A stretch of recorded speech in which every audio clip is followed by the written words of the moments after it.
आज के वीडियो में इलाहाबाद हाई कोर्ट एग्ज़ाम से रिलेटेड एक अगला प्रैक्टिस सेट सॉल्व करेंगे, जो कि ये 10वां रहेगा। इसके पहले इसी चैनल पर आपको 9 प्रैक्टिस सेट इसी एग्ज़ाम से रिलेटेड देखने को मिल जाएंगे। चलिए स्टार्ट करेंगे। इसमें इंग्लिश, हिंदी और जनरल स्टडीज़ के 75 क्वेश्चन को सॉल्व करेंगे और मैथ का आपको टेलीग्राम चैनल पर इसका PDF प्रोवाइड करा दिया जाएगा। पहला सेशन देखेंगे इंग्लिश का। इसमें स्टार्टिंग के इंग्लिश से क्वेश्चन है। पहला क्वेश्चन है, after a long gap slash we went shopping last Sunday and bought, फिर स्लैश है दैट वी वांटेड। इसमें क्या बताना है? इसमें एरर बताना है किस पार्ट में है। तो इसमें एरर हो जाएगा आफ्टर अ लॉन्ग गैप, काफ़ी लंबे समय के बाद, वी वेंट शॉपिंग, हम शॉपिंग गए, last Sunday and bought, last Sunday को और ख़रीदा, दैट वी वांट, जो हमें चाहिए था, या वी वांट मतलब जो हमें चाहिए था। तो वॉट कंजक्शन जो प्रयोग हुआ है यहाँ पर, वॉट नहीं सॉरी दैट हुआ है, दैट की जगह वॉट यूज़ होगा, क्योंकि वॉट जो है ये रिलेटेड टू जो प्रोनाउन होता है या कंजक्टिव प्रोनाउन होता है, उसकी जगह हम दैट की बजाय क्या यूज करेंगे? वॉट। वॉट मतलब जो। तो यहाँ पर जो जिस पार्ट में गलती है वो है दैट वी वांट की जगह हो जाएगा वॉट वी वांट। ठीक है, ऑप्शन नंबर इसका ए करेक्ट हो जाएगा। फिर है फिल इन द ब्लैंक्स करना है। You have to submit a copy of dash school leaving certificate. तो यू का इसमें फिल करना है, you have a submit a copy, आपको एक कॉपी सबमिट करनी है dash school leaving certificate, school छोड़ने से पहले एक सर्टिफिकेट के रूप में। तो यू का जो रिफ्लेक्टिव प्रोनाउन हो जाएगा तो वो योर्स हो जाएगा। तो यहाँ पर क्या आ जाएगा? You have to submit a copy of yours schools leaving certificate. You का जो हमारा रिफ्लेक्सिव प्रोनाउन हो जाएगा योर्स आ जाएगा। तो राइट आंसर इसका भी ऑप्शन नंबर ए हो जाएगा। फिर इसमें भी फिल इन द ब्लैंक्स है, देखेंगे। The audience gave the actor a standing ovation, the play ended. जो ऑडियंस थी उन्होंने एक्ट्रेस को एक स्टैंडिंग ओवेशन मतलब खड़े होकर सम्मान दिया, डैश द प्ले एंडेड जब जो प्रोग्राम था जब खत्म हुआ। तो इसमें जब का यूज जो होगा जिस सेंस में हो जाएगा वो हो जाएगा व्हेन, है ना। व्हेन का मतलब जब। तो ऑप्शन नंबर इसका करेक्ट हो जाएगा बी, वाइल हो जाएगा कि प्ले के दौरान, अनलेस जब तक हो जाएगा, सिंस का भी यूज नहीं होगा, व्हेन इसमें करेक्ट इन ब्लैंक्स में फिल हो जाएगा। ऑप्शन नंबर बी करेक्ट है। फिर बताना है आपको सिनोनिम्स मतलब समानार्थी शब्द बताना है फेस्टिविटी का। तो फेस्टिविटी का मतलब हो जाएगा आनंद का दिन। फेस्टिवल्स का जैसे होता है उसी तरह फेस्टिविटी है, तो सेलिब्रेशन ही सबसे इसका करेक्ट सिनोनिम्स दिख रहा है। ऑप्शन नंबर इसका क्या हो जाएगा? हमारा सी हो जाएगा। ठीक है, फिर अगला देखेंगे। अगला क्वेश्चन है 5वां, चूज द बेस्ट एंटोनिम्स। इसमें अपोजिट वर्ड बताना है एंटोनिम्स में। तो लिबरल इसका क्या हो जाएगा? लिबरल मतलब हो जाता है दानशील, मतलब दान देने वाला, दानी, उदारता व्यक्ति। तो इसका जो अपोजिट हो जाएगा वो हो जाएगा स्टिंगी। तो स्टिंगी मतलब ये क्या हो जाता है? इसका मतलब हो जाता है कंजूस, है ना। तो कंजूस हो जाएगा इसका अपोजिट। जो दानी है उसका अपोजिट हो जाएगा कंजूस, स्टिंगी। ठीक है, रिजर्व भी नहीं होगा, क्विट भी नहीं होगा, अलाउट मतलब हो जाता है अलग, ये तो बिल्कुल ही नहीं होगा। फिर नेक्स्ट देखेंगे, select the most appropriate antonyms. इसमें भी एंटोनिम्स बताना है किसका? डिसाइपर का।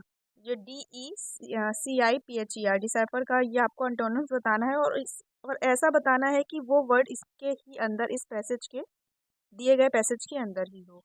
तो जो डिपेस्चर है इसका मतलब हो जाता है डिसाइफर का समझना। शाब्दिक अर्थ हो जाता है इसका समझना हो जाता है। तो इसका अगर हमें एंटोनिम्स बताना है, वो अगर इसमें गैरबल, गैरबल का मतलब हो जाता है तोड़ना मरोड़ना, ट्रांसलेट भी समझाना हो जाता है। और जो इंटरप्रेटेड है इसका मतलब भी व्याख्या करना समझाना हो जाता है। और अनरैप्ड का मतलब हो जाता है सुलझाया हुआ।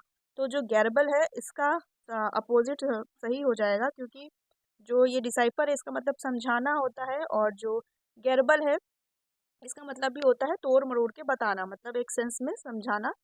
अब इसका अपोजिट करेक्ट हो जाएगा। ठीक है, एक हो जाएगा समझाना, उसका अपोजिट मतलब बिल्कुल, समझाना मतलब सुव्यवस्थित, और तोड़ना मरोड़ना मतलब बिल्कुल डिफरेंट, अलग अलग। तो गैरबल इसका करेक्ट एंटोनिम्स हो जाएगा। ठीक है, फिर अगला देखेंगे, choose the word which means the same as the group of word given.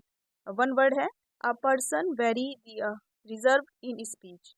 A person very reserve in speech, इसको इसका वन वर्ड में यदि होगा शाब्दिक अर्थ, इसको क्या बोलेंगे? मतलब कम बोलने वाला व्यक्ति, या कह सकते हैं मौन रहने वाला, बहुत ही कम बोलने वाला व्यक्ति। तो उसको क्या बोलेंगे? रेसिसेंट। ऑप्शन नंबर इसका ए करेक्ट हो जाएगा। रेसिसेंट मतलब जो वन वर्ड में यूज़ करेंगे, a person very reserve in speech, कम बोलने वाले व्यक्ति को क्या बोलेंगे, रेसिसेंट। ठीक है, ऑप्शन नंबर इसका हमारा हो जाएगा करेक्ट, ऑप्शन नंबर ए। और नेक्स्ट देखेंगे फिर, और जो जैसे ये इलोक्वेंट है तो इसका क्या हो जाता है, इसका मतलब हो जाता है सुवक्ता, मतलब अच्छा बोलने वाला। कॉन्फिडेंट तो हो जाएगा, कॉन्फिडेंट मतलब आत्मविश्वासी, और जो एडेमेंट है इसका मतलब हो जाता है अडिग, अटल, है ना। तो reticent of is the correct answer. फिर देखेंगे identify the correctly spelled word, जो सही मीनिंग है वो बतानी है इसमें। अगर ऑलरेडी को देखा जाए तो ऑलरेडी में कोई भी गलती नहीं है, तो ऑलरेडी तो सही हो जाएगा, ALREADY, ऑलरेडी मतलब पहले से ही, तो ये सही हो जाएगा। बाकी देख लेंगे एसोसिएटिक, इसकी जो करेक्ट मीनिंग हो जाएगी वो हो जाएगी AE लगेगा इसमें, AESTHETIC, एसोसिएटिक, ये क्या हो जाएगा, इसका मतलब हो जाता है सौंदर्यपूर्ण।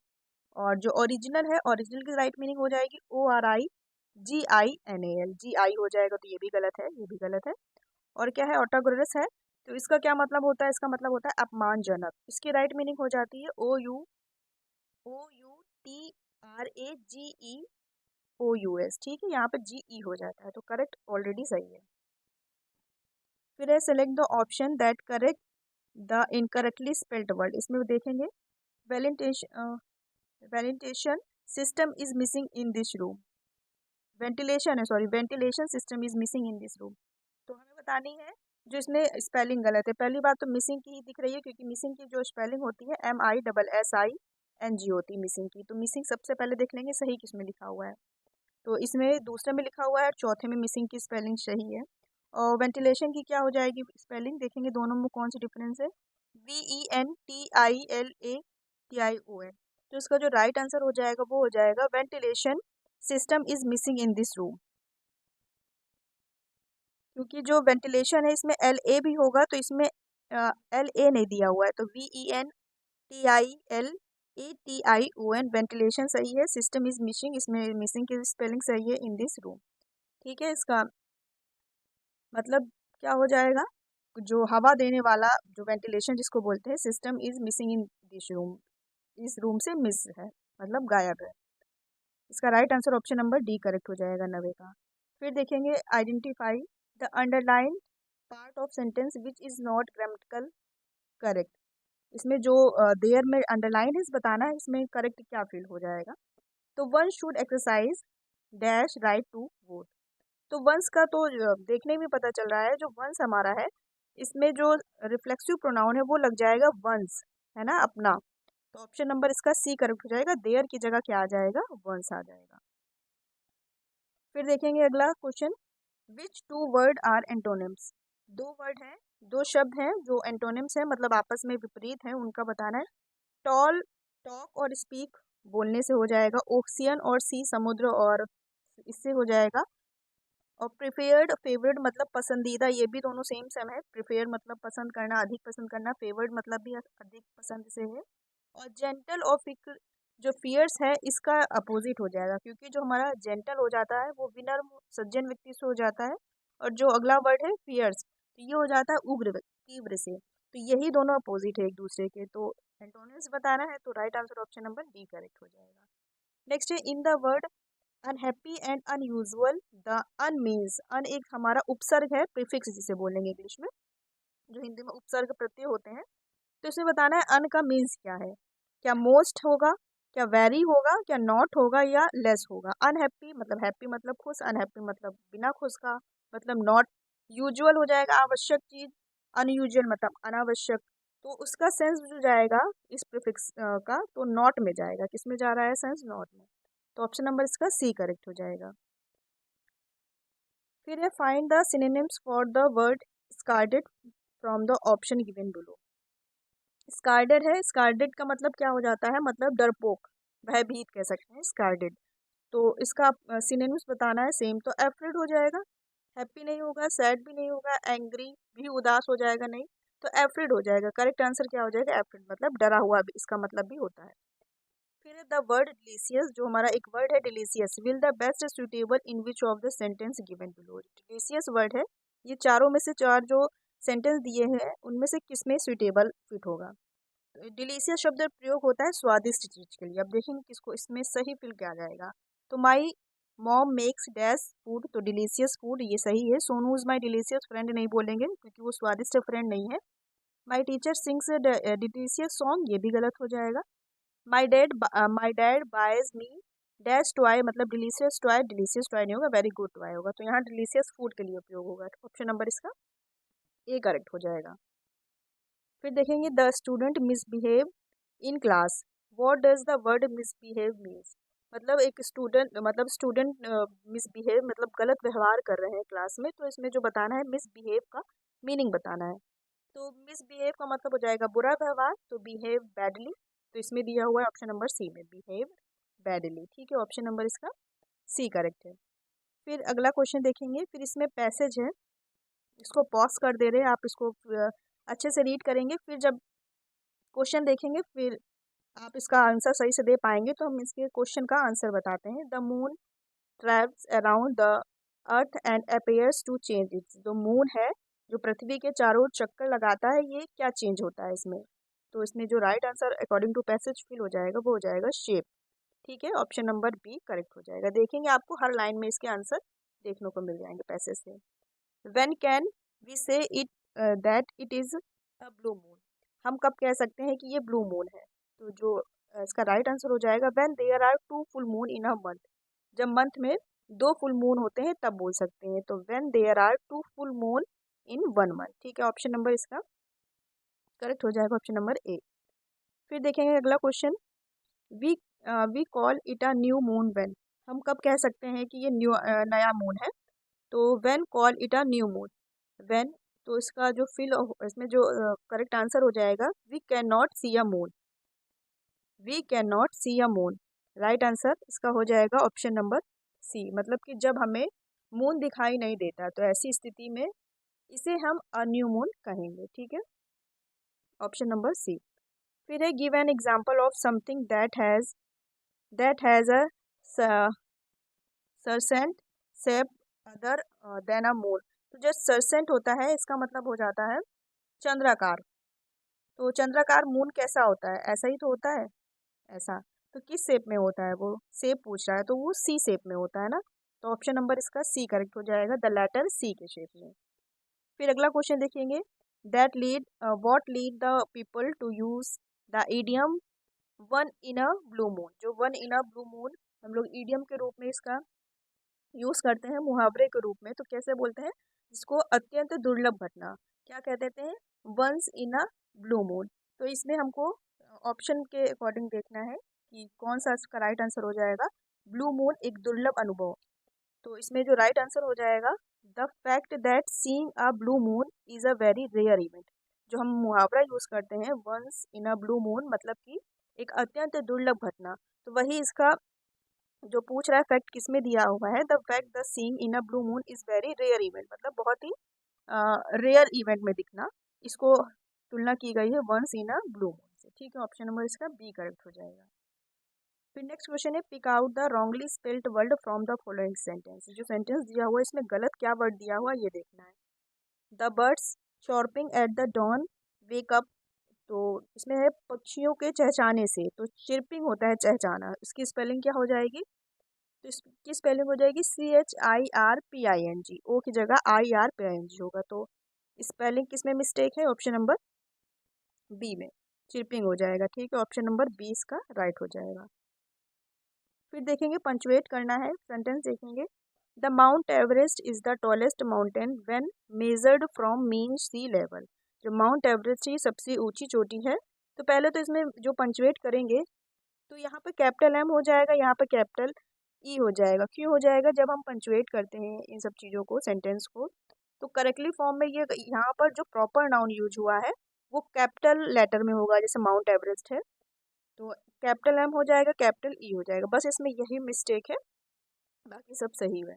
तो माउंट एवरेस्ट कैपिटल लेटर में हो जाएगा, तो इसका राइट आंसर क्या आ जाएगा, द माउंट एवरेस्ट ये। फिर है I wish I had job, I am a मतलब I wish I had job, मैं ऐसा चाहता हूँ कि मेरी एक जॉब होती, I had a job. I am great worker, मैं एक अच्छा काम करने वाला होता। And I need the money, और मुझे पैसों की आवश्यकता है।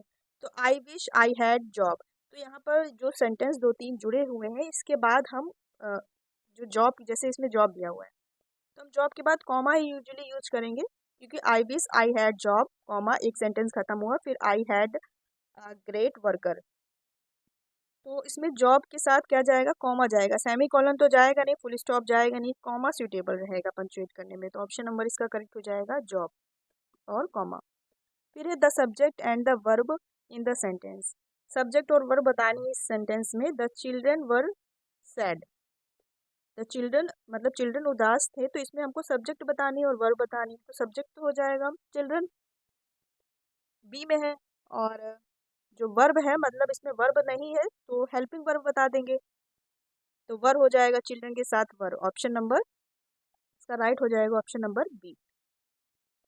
फिर है dash dash down from the tower we saw many people walking in the street, down from the tower, tower के नीचे देखा, वी सॉ मैनी पीपल काफ़ी सारे व्यक्ति, वॉकिंग इन द स्ट्रीट गलियों पर चल रहे थे। तो इसमें सही फिल करना है कि लुक की सही फॉर्म इसमें से कौन सी फिल हो जाएगी, तो इसमें प्रेजेंट पार्टिसिपल के रूप में हम लुकिंग का यूज करेंगे, ऑप्शन नंबर इसका करेक्ट हो जाएगा ऑप्शन नंबर सी। तो looking down from the tower, जब हम टावर के नीचे से देख रहे थे, we saw many people walking in the street, इसमें करेक्ट फिल जो जाएगा ऑप्शन नंबर सी हो जाएगा इसमें, लुकिंग डाउन फ्रॉम। ठीक है, राइट आंसर क्या हो जाएगा ऑप्शन नंबर सी। फिर अगला देखेंगे। अब मैथ के 25 क्वेश्चन होंगे, इसका आपको पीडीएफ दे दिया जाएगा टेलीग्राम चैनल पर। अब हम नेक्स्ट देखेंगे, नेक्स्ट पोर्शन जो रहेगा ये हिंदी है कि जीएस है।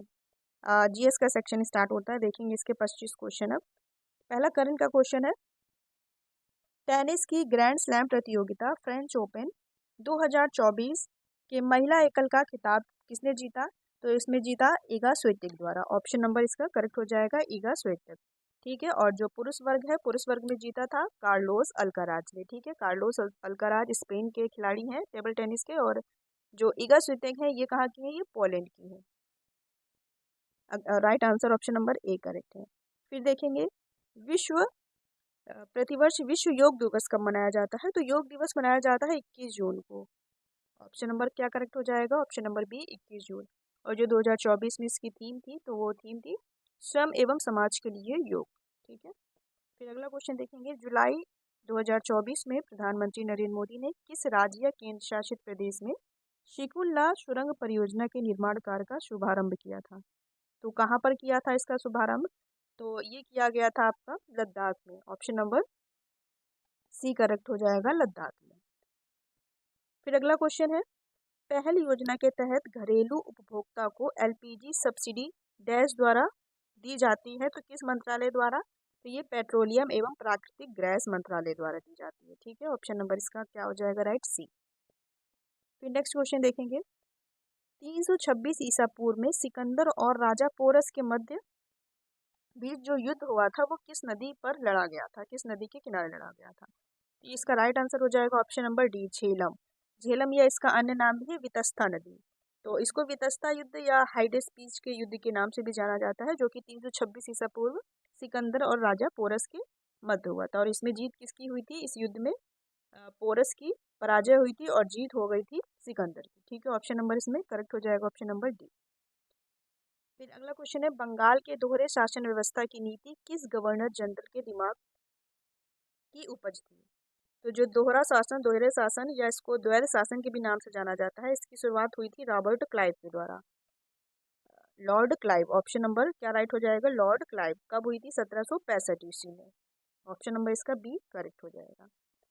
फिर नेक्स्ट है, भगत सिंह और सुखदेव और राजगुरु को डैश को फांसी दी गई थी, तो इसकी डेट बतानी, इनको फांसी दी गई थी लाहौर षड्यंत्र केस के अंतर्गत, जो गवर्नर जनरल थे उनके द्वारा फांसी की सजा सुनाई गई थी। कब, 23 मार्च 1931, 23 मार्च 1931, ऑप्शन नंबर सी में है। ठीक है, फिर नेक्स्ट क्वेश्चन है, भारतीय संविधान का निम्नलिखित में से कौन सा अनुच्छेद मौलिक कर्तव्यों से संबंधित है, तो मौलिक कर्तव्य किससे संबंधित है, राइट आंसर इसका हो जाएगा ऑप्शन नंबर बी 51 का या 51 ए।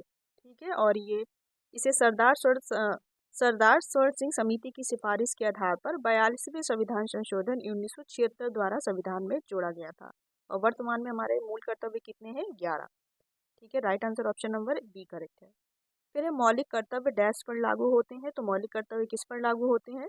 तो सरकार पर, नागरिकों पर, राज्य पर या विधानमंडलों पर। तो इसलिए नागरिकों पर लागू किए जाते हैं। ठीक है, ऑप्शन नंबर ए हो जाएगा। अगला क्वेश्चन है, सर्वोच्च न्यायालय की सहायक शक्तियों के लिए प्रावधान निम्नलिखित में से कौन करता है? तो सर्वोच्च न्यायालय की सहायक शक्तियों के लिए प्रावधान करता है भारत की संसद।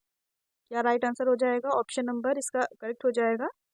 ऑप्शन नंबर ए भारत की संसद और 140 अनुच्छेद के अंतर्गत। ठीक है, फिर अगला है, भारत के पहले मुख्य चुनाव आयुक्त निम्नलिखित में से कौन थे? काफी बार ये क्वेश्चन पूछा गया है। तो Sukumar Sen, Sukumar Sen, option number D correct है। जो भारत के पहले मुख्य चुनाव आयुक्त थे सुकुमार सेन। और वर्तमान में कौन है? तो वर्तमान में है राजीव कुमार। ठीक है, फिर अगला देखेंगे, निम्नलिखित में से कौन सी नदी गंगा की सहायक नदी नहीं? तो रामगंगा, घाघरा और यमुना तो गंगा की सहायक नदी है, लेकिन भीमा नहीं है। भीमा किसकी सहायक नदी है? भीमा कृष्णा नदी की सहायक नदी है। जो दक्षिण भारत में कृष्णा नदी बहती है उसकी सहायक नदी है भीमा। तो नहीं पूछ रहा है, तो right answer option number D हो जाएगा। फिर है, बांदीपुर राष्ट्रीय उद्यान निम्नलिखित में से किस राज्य में स्थित है? तो बांदीपुर राष्ट्रीय उद्यान स्थित है कर्नाटक राज्य में। ऑप्शन नंबर ए इसका करेक्ट है। फिर है, भारत दालों का डैश उत्पादक और दालों का डैश उपभोक्ता है। इसमें फिल करना है, क्या करेक्ट आएगा? तो भारत दालों का सबसे बड़ा उत्पादक और दालों का सबसे बड़ा उपभोक्ता है। तो राइट आंसर इसका क्या फिल हो जाएगा? इसमें right answer option number C correct है, यही फिल हो जाएगा। ठीक है, फिर अगला देखेंगे क्वेश्चन क्या है, भारत के किस राज्य में एल्युमिनियम प्रगलन संयंत्रों की संख्या सबसे अधिक है? तो किस राज्य में सबसे अधिक एल्युमिनियम प्रगलनों की संख्या है, संयंत्रों की संख्या है? तो राइट आंसर इसका हो जाएगा उड़ीसा में। कहाँ पर? उड़ीसा में। तो इसका right answer option number D correct हो जाएगा। जैसे कि कौन कौन सी इसमें कंपनियां हैं प्रमुख? नाल्को है, वेदांता है, जो वेदांता एल्युमिनियम लिमिटेड है, और हिंडाल्को इंडस्ट्रीज है। ये सब एल्युमिनियम प्रगलन संयंत्र है। कहाँ पर? उड़ीसा में। फिर है, ग्रेनाइट किस प्रकार का सेल है? तो जो ग्रेनाइट है ये अंतर्भेदी आग्नेय प्रकार की सेल है, अंतर्भेदी आग्नेय सेल। तो right answer option number D हो जाएगा। फिर देखेंगे, निम्नलिखित में से कौन सी सेवाएं यूजर्स को ऑनलाइन उत्पाद खरीदने और बेचने की सुविधा देती है? ई कॉमर्स हो जाएगा, ऑनलाइन जो सामान लिया दिया जाता है, ई कॉमर्स की सुविधा है। ठीक है, ऑप्शन नंबर सी करेक्ट है। इंस्टेंट मैसेजिंग नहीं है, स्ट्रीमिंग नहीं है, वीडियो कॉन्फ्रेंसिंग नहीं है, ई कॉमर्स है। ठीक है, फिर अगला क्वेश्चन देखेंगे, रुडोल्फ लुडविग कार्ल विंचो ने किस वर्ष अपना प्रसिद्ध सूत्र ओमनिस सुलेई ई सेल्वा प्रतिपादित किया, जो कोशिका सिद्धांत की नींव का हिस्सा बना? तो जो लुडविग कार्ल विंचो है, इन्होंने 1855 ईस्वी में अपना एक प्रसिद्ध सूत्र ओमनिस ई सेलुला, जो जिसे कहते हैं प्रत्येक कोशिका दूसरी कोशिका से उत्पन्न होती है, इसका प्रतिपादन किया था, जो कोशिका सिद्धांत की नींव का हिस्सा बना। कब? 1855 में। ठीक है, फिर भ्रूण की वह अवस्था जिसमें सभी शारीरिक भागों की पहचान हो सके डैश कहलाता है? क्या कहलाता है? गर्भ। ठीक है, ऑप्शन नंबर इसका राइट हो जाएगा सी। गर्भ का मतलब क्या है? जन्म से पहले भ्रूण का विकसित रूप, जो कि किसी माता के गर्भ में ही भ्रूण लगभग 9 माह में पूर्ण विकसित हो जाता है, उसी का पूछ रहा है गर्भ। ठीक है, ऑप्शन नंबर सी करेक्ट है इसका। फिर है, निम्नलिखित में से कौन सा रोग मच्छर के काटने से नहीं होता है? मच्छर के काटने से नहीं होता है हेपेटाइटिस। ये वायरस जनित बीमारी है। जो हेपेटाइटिस है ये वायरस से होता है, वायरस जनित बीमारी है। और मलेरिया, फीलपाव, डेंगू ये सब मच्छरों के काटने से होता है। ठीक है, जिसमें से जो मलेरिया है ये मादा एन्फ्लुएंजा मच्छर के काटने से होता है, डेंगू एंडीज इजिप्टी मच्छर के काटने से होता है, और जो फीलपाव है ये क्यूलेक्स मच्छर के काटने से होता है। फिर है, आलू में स्टार्च डैश के साथ अभिक्रिया करने के बाद नीले रंग में परिवर्तित हो जाता है? तो आलू में स्टार्च आयोडीन के साथ अभिक्रिया करने के बाद नीले रंग को परिवर्तित हो जाता है। ठीक है, ऑप्शन नंबर बी करेक्ट है।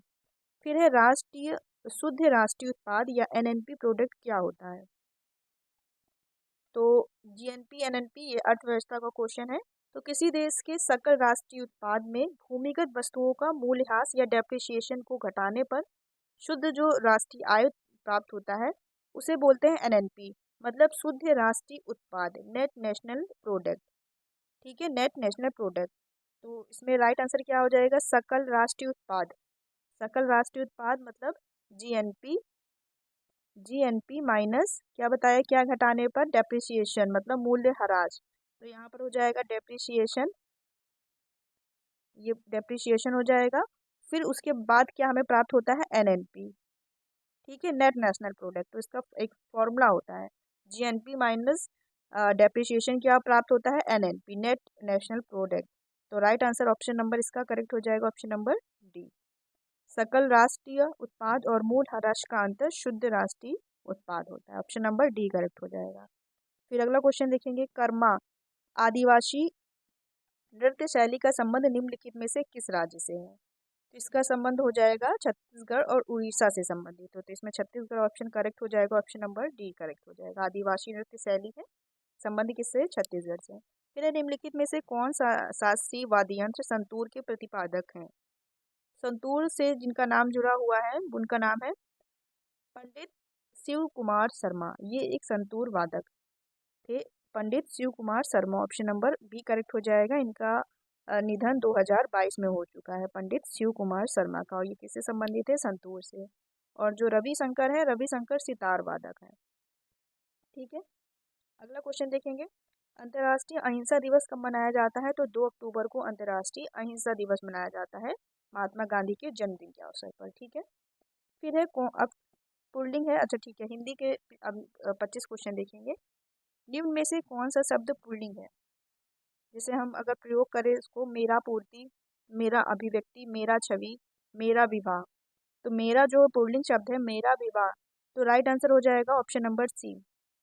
ठीक है, मेरी पूर्ति हो जाएगा, मेरी अभिव्यक्ति, मेरी छवि। अगर कंफ्यूजन होता है शब्द में तो मेरा या मेरी लगाकर आप क्लियर कर सकते हैं। तो मेरा विवाह एक पुल्लिंग शब्द हो जाएगा। ठीक है, विवाह, ऑप्शन नंबर इसका करेक्ट हो जाएगा, ऑप्शन नंबर सी।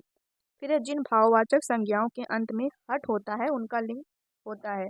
तो जैसे हट से हम सोच ले सजावट और चिकनाहट, तो ये सब चीज़ें जब हट लग जाता है, हट प्रत्यय, तो वो किस में चला जाता है, वो स्त्रीलिंग में परिवर्तित हो जाता है ना। ये भाववाचक संज्ञाओं के अंत में ट टा या वट या हट लगा दो तो वो स्त्रीलिंग में कन्वर्ट हो जाता है। तो ऑप्शन नंबर इसमें करेक्ट हो जाएगा बी, स्त्रीलिंग। फिर अगला क्वेश्चन है, इनमें से किस शब्द का प्रयोग हमेशा बहुवचन में होता है। तो जो ये होठ है, ये काफी बार पूछा जाता है। होठ शब्द है या होठ या ओट, इस शब्द का प्रयोग हमेशा बहुवचन में प्रयोग किया जाता है। ठीक है, और ये एक होठ जो ओट शब्द है, ये पुल्लिंग शब्द भी है। इसी प्रकार आंसू हो गया, दर्शन, लोग, प्राण, ये सब कुछ शब्द ऐसे होते हैं जिनका प्रयोग हमेशा बहुवचन में किया जाता है। ठीक है, right answer option number A है। फिर ये संयुक्त व्यंजन क्या है, ये किससे बनता है। तो जो हमारे 4 संयुक्त व्यंजन है, छ, त्र और ये ज्ञा, और ये एक और होता है श्रा। तो ये हमारे 4 संयुक्त व्यंजन होते हैं। और जो ये छा है, ये किससे, इसमें क्वेश्चन में क्या पूछा गया है, ये पूछा गया है ज्ञा। तो ये किससे बन जाएगा, ये बन जाएगा जाप के नीचे हलंत जो कि इसमें है, और प्लस इया से। ठीक है, ये बन जाएगा ज प्लस इया से।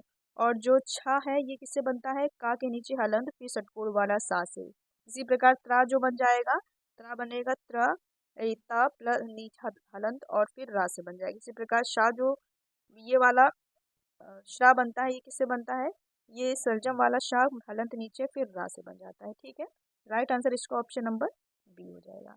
फिर है, इनमें से समूहवाचक संज्ञा कौन सी है। तो समूहवाचक संज्ञा तो सेना ही है, ऑप्शन नंबर इसका करेक्ट हो जाएगा डी।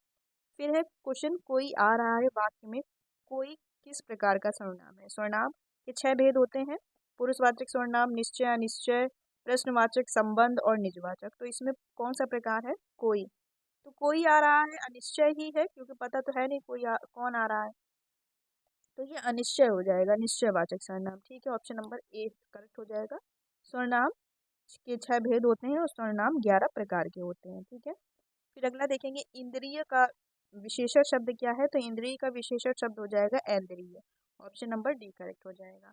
फिर प्रयागराज में 10वां व्यक्ति कोरोना पीड़ित है, में 10वां शब्द है, तो ये 10वां शब्द विशेषण का प्रकार है, बताना है किस प्रकार का है। आपको पता होगा विशेषण 4 प्रकार के होते हैं, सार्वनामिक विशेषण, गुणवाचक विशेषण, परिमाणवाचक विशेषण और संख्यावाचक विशेषण। तो जो संख्यावाचक विशेषण है वो भी दो प्रकार के होते हैं, निश्चय और अनिश्चय। निश्चय के अंतर्गत रखते हैं, जैसे निश्चय में गिनतियां रहती हैं, इसी प्रकार गणनावाचक कह सकते हैं, क्रमवाचक, समुदायवाचक और आवृत्तिवाचक। तो जो 10वां है ये क्रमवाचक है, जैसे पहला, दूसरा, तीसरा क्रम से आ रहे हैं, तो ये क्रमवाचक विशेषण के अंतर्गत रखा गया है। ये क्वेश्चन डीप होते हैं, ये प्रकारों के अंदर प्रकार से एग्जाम्पल बना के पूछ लिया गया है। तो जैसे गणनावाचक हो जाएगा 1, 2, 3, 4, और क्रम में पहला, दूसरा, तीसरा, चौथा, पांचवा, इसी प्रकार 9वां, 10वां, तो ये क्रमवाचक विशेषण के अंतर्गत है। आवृत्ति में हो जाएगा 1 गुनी, 2 गुनी, चौगुनी, ये आवृत्ति में हो जाएगा।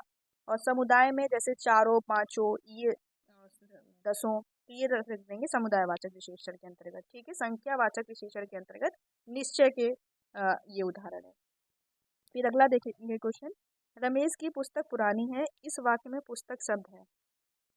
रमेश की पुस्तक पुरानी है, इस वाक्य में पुस्तक हो जाएगा हमारा विशेष्य, क्योंकि पुरानी तो विशेषण है, क्योंकि विशेषता बता रहा है किसकी, पुस्तक की। और विशेष्य क्या होती है, जिसकी विशेषता बताई जा रही है। एक मिनट, रमेश की पुस्तक पुरानी है, इसमें जो पुस्तक पूछ रहा है, हाँ ठीक है, पुस्तक की पूछना है ना, जिसकी विशेषता बताई जा रही है। तो पुस्तक की विशेषता बताई जा रही है तो विशेष्य हो जाएगा। राइट आंसर ऑप्शन नंबर क्या हो जाएगा, ऑप्शन नंबर ए, क्योंकि पुरानी तो विशेषण है, तो इसकी विशेषता बताई जा रही है, जिसकी विशेषता बताई जाती है वो विशेष होता है। ऑप्शन नंबर इसका क्या करेक्ट हो जाएगा, ऑप्शन नंबर ए करेक्ट हो जाएगा इसका। ठीक है, फिर अगला क्वेश्चन देखेंगे, मीरा जोर से हंसी, इस वाक्य में किस क्रिया का समुचित उदाहरण है। तो मीरा जोर से हंसी, इसमें कौन सा क्रिया का प्रकार है, ठीक है, सकर्मक है, अकर्मक है, कि द्विकर्मक है, कि प्रेरणार्थक है, प्रेरणात्मक क्रिया है। तो इसमें जो मीरा जोर से हंसी, इसमें क्या है, अकर्मक क्रिया है। Right answer option number A हो जाएगा, अकर्मक क्रिया का ये उदाहरण है। जिस क्रिया के व्यापार का संचालन कर्ता से होता है, कर्ता करता है जिसमें, उसमें और उसका फल भी किस पर पड़ता है, कर्ता ही पर पड़ेगा, तो उसे क्या कह देंगे, उसे हम अकर्मक क्रिया कहेंगे, क्योंकि जिसमें कर्म पर पड़ेगा उसका प्रभाव, तो वो सकर्मक क्रिया हो जाएगी, इसमें कर्ता पर पड़ रहा है प्रभाव, तो क्या हो जाएगा, अकर्मक क्रिया। ठीक है, फिर देखेंगे, शिक्षक ने पाठ पढ़ाया, इस प्रकार किस कारक का प्रयोग किया गया है, शिक्षक ने, तो कर्ता ने ठीक हो जाएगा, कर्ता कारक। ठीक है, ऑप्शन नंबर क्या करेक्ट हो जाएगा इसमें, ऑप्शन नंबर बी करेक्ट है। फिर अगला भी क्वेश्चन विभक्ति से ही है, से किस कारक का विभक्ति चिन्ह है। से में दो होते हैं, जैसे कर्ता ने कर्म को करण, एक होता है करण से के द्वारा, फिर एक होता है अपादान से अलग होना। तो अपादान में हो जाता है अलगाव की स्थिति, अपादान में अलगाव की स्थिति हो जाती है, करण में उसके द्वारा हो जाता है। चलो, इसमें अगर दो में होता तब ऐसा होता, लेकिन इसमें तो एक ही दिया गया है, अपादान, है ना, से हो जाएगा अपादान, ऑप्शन नंबर इसका करेक्ट हो जाएगा सी। फिर है अमर शब्द का विलोम बताना है, तो इसमें अमर शब्द का जो विलोम हो जाएगा मृत्य हो जाएगा, क्या हो जाएगा, मृत्य। ऑप्शन नंबर इसका राइट हो जाएगा, ऑप्शन नंबर डी, अमर का हो जाएगा क्या, मृत्य। इसमें सारे एग्जाम्पल जो सारे ऑप्शन है वो एक से ही दिए हुए हैं, लेकिन अमर का शब्द का जो विलोम हो जाएगा मृत्यु हो जाएगा। जो मरण है इसका हो जाएगा जीवन, और जो मृत्यु दिया है इसका हो जाएगा जन्म से। ठीक है, और मृतक मतलब होता है मरा हुआ, तो मृत शब्द का विलोम हो जाएगा जीवित, है ना, ऑप्शन नंबर इसका डी करेक्ट हो जाएगा। फिर अगला क्वेश्चन पैसेज दिया हुआ है, इसको पॉज करके देख लीजिएगा, फिर इसके अकॉर्डिंग जो क्वेश्चन है इनको सॉल्व करेंगे। सबसे प्राचीन वीरता कौन सी है, सबसे प्राचीन वीरता है युद्ध वीरता, अकॉर्डिंग टू ऑप्शन इसका passage. Right answer option number हो जाएगा सी, सबसे प्राचीन वीरता युद्ध वीरता है। ठीक है, अगला क्वेश्चन देखेंगे, युद्ध वीरता के लिए किस प्रकार की प्रकृति अपेक्षित है। तो युद्ध वीरता के लिए किस प्रकार की प्रकृति अपेक्षित हो, चतुराई और वीरता, चंचलता और अस्थिरता, धृष्टता और साहस। फिर अगला ऑप्शन है साहस, प्रयत्न और कष्ट सहने का धीरज। तो यही ऑप्शन सही हो जाएगा, साहस, प्रयत्न और कष्ट सहने का धीरज, ऑप्शन नंबर डी करेक्ट है। फिर है उत्कंठा आनंद, उत्कंठा पूर्ण आनंद किसके अंतर्गत लिया जाता है। तो उत्कंठा पूर्ण आनंद जो लिया जाता है, इसका राइट आंसर हो जाएगा उत्साह के अंतर्गत, ऑप्शन नंबर ए करेक्ट है इसका भी। फिर है साहित्य मीमांसकों ने वीरता के कौन कौन से भेद किए हैं, कौन कौन से भेद किए हैं, युद्धवीर, दानवीर और दयावीर। ठीक है, ऑप्शन नंबर ए करेक्ट हो जाएगा इसका। फिर उत्साह के भेद किस आधार पर, किए गए हैं, तो उत्साह के भेद किए गए हैं कष्ट या हानि के भेद के आधार पर। किस पर? कष्ट या हानि के भेद के आधार पर। ऑप्शन नंबर डी करेक्ट हो जाएगा। आप जब पैसेज पढ़ेंगे तो ऑटोमेटिकली इसके आंसर क्लियर हो जाएंगे। फिर दिए गए शब्द के समानार्थी शब्द का चयन करना है। घोड़ा, तो घोड़ा का पर्यायवाची पूछ रहा है समानार्थी, तो घोड़ा का घोटा खाए तुरंग होता है, तो है इसमें मिल गया। ठीक है, ऑप्शन नंबर ए करेक्ट हो जाएगा घोड़ा का।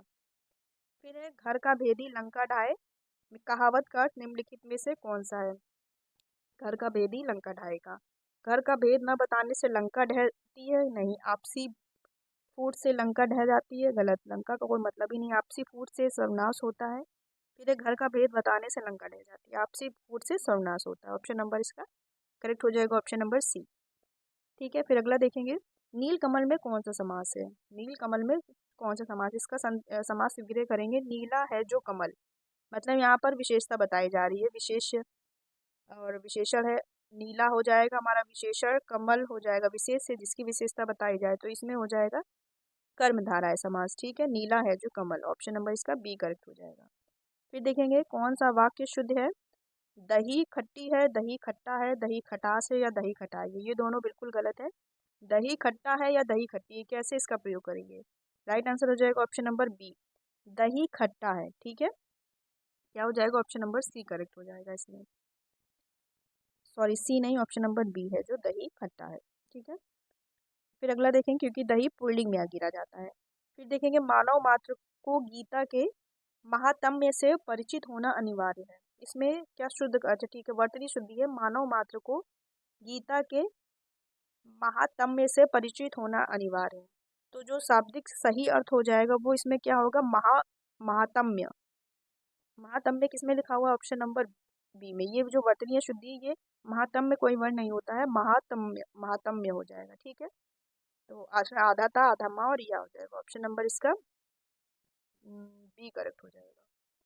फिर अगला देखेंगे क्वेश्चन। जिस काव्य में प्रयुक्त किसी शब्द एक ही शब्द के एक से अधिक अर्थ होते हैं, उस पंक्ति में कौन सा अलंकार होता है?